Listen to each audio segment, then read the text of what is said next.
সকালে ঘুম থেকে উঠে দেখি আমার শাশুড়ি মা এইগুলো কি বলো তো। এইগুলো হলো তালের আঁকুর।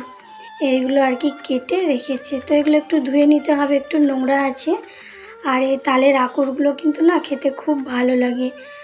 তালের আঁকুর কিন্তু শহরের দিকে খুব একটা পাবে না, গ্রামের দিকে কিন্তু মানে ভালোই পাওয়া যায়। গ্রামে অনেক কিছুই পাওয়া যায়, সেগুলো কিন্তু শহরে সবসময় পাওয়া যায় না, তাই না?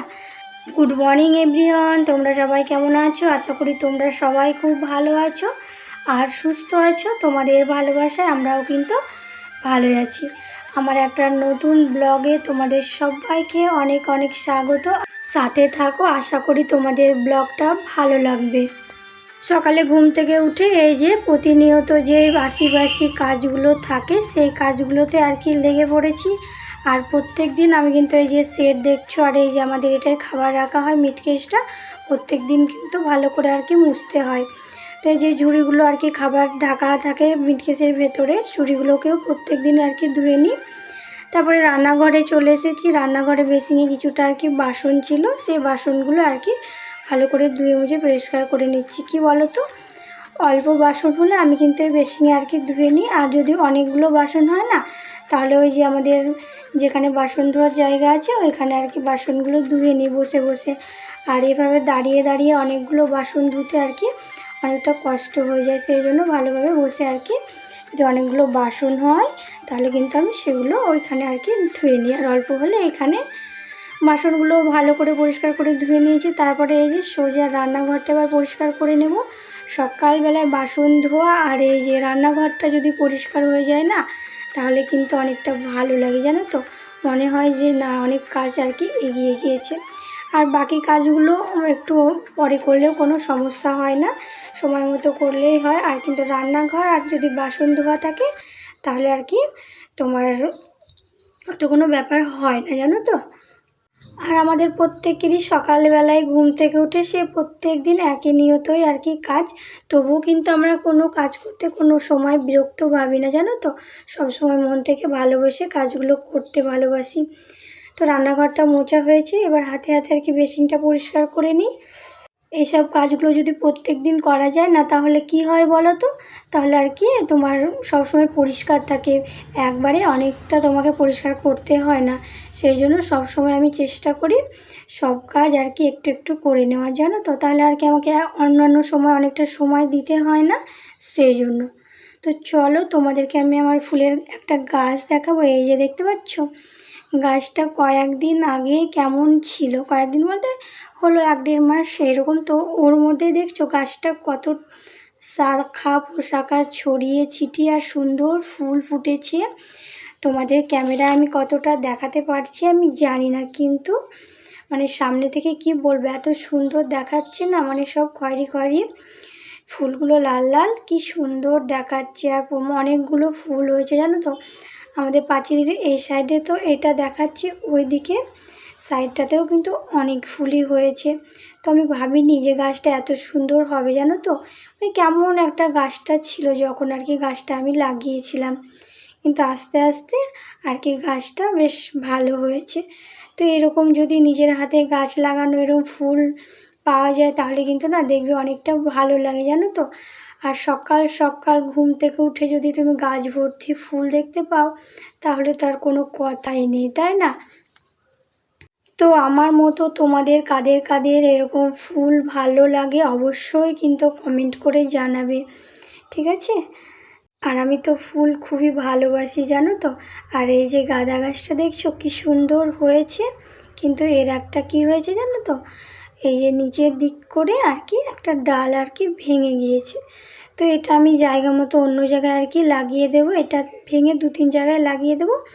আপনি আস্তে আস্তে আর কি ওগুলোও হয়ে যাবে। আর এই গাছটা তো বেশ ভালোই আছে, এগুলোতেও আর হয়তো 1-8 মাসের মধ্যে আর কি কুড়ি চলে আসবে, জানো তো।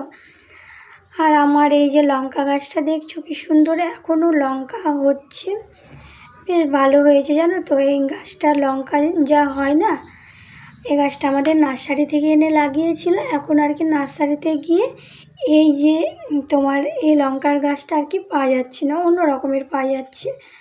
তো আমরা আবার কি করেছি বলো তো, এই লঙ্কা থেকে বীজ বার করে আর কি চারা ছিটিয়ে রেখেছি, ওখান থেকে গাছ বেরোলে আর কি আবার এই লঙ্কা গাছগুলো বসিয়ে দেব। তো অনেক তো বাইরে কাজ কমপ্লিট করে বাগান থেকে ঘুরে এলাম, তারপরে চাটা বানিয়ে সবাইকে দেওয়া হয়ে গেছে, আমারও খাওয়া হয়ে গেছে। তারপরে এই যে আমার ঘরে তো ঢোকা হয়নি, মানে ঘুম থেকে উঠে বাইরে বেরিয়ে গিয়েছি। তো ঘরে এসে এই যে বিছানাটা পরিপাটি করে গুছিয়ে নিচ্ছি।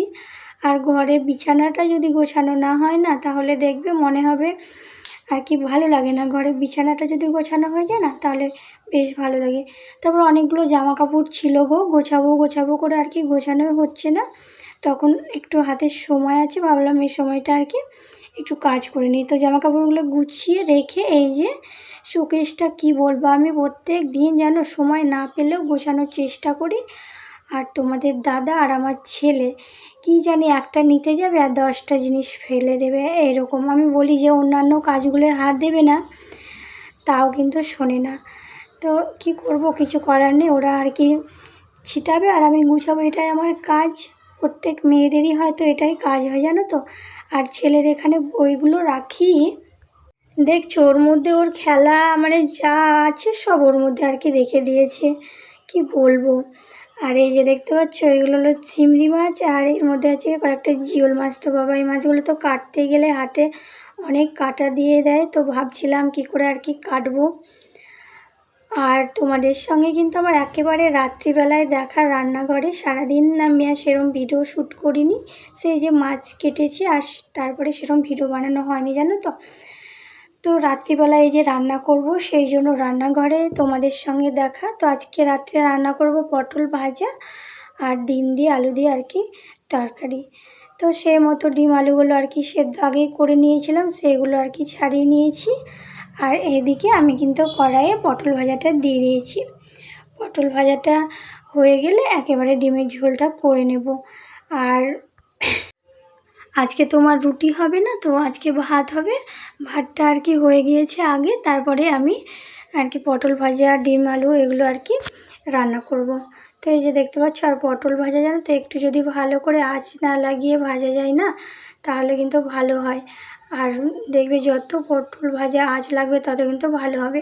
তো পটল ভাজাটা আমার কিন্তু ভাজা হয়ে গিয়েছে, আলুটাও ভেজে নিলাম হালকা করে, তারপরে এই যে ডিমগুলো একেবারে দিয়ে ভেজে নিলাম। আর কি বলবো বন্ধুরা, ডিম ভাজতে যে কি ভয় লাগে, কখন ফেটে গিয়ে চোখে মুখে যদি ছিটকে আসে, এই জন্য না খুব ভয় লাগে আমার ডিম ভাজতে। আমি ডিমগুলো দিই আর অনেক দূরে সরে যাই জানো তো, ডিমগুলো ফাটার ভয়ে। তো কোনো রকম এই যে ডিমগুলো ভালোভাবেই ভাজা হয়ে গেল, আজকে ফাটেনি একটা ডিমও। তারপরে ওই তেলের মধ্যে গরম মশলা গোটা জিরে আর কি দিয়ে, পেঁয়াজ কুচি দিয়ে, ওর মধ্যে টমেটো দিয়ে এই যে ভালো করে মশলাটা আর কি কষিয়ে নিচ্ছি। তারপরে মশলা কষানো হয়ে গেলে এর মধ্যে আলু দিয়ে দেবো, তারপরে জল দিয়ে আর কি ডিমগুলো দিয়ে দেবো, তাহলে আর কি ডিমের ঝোলটা আর কি হয়ে যাবে।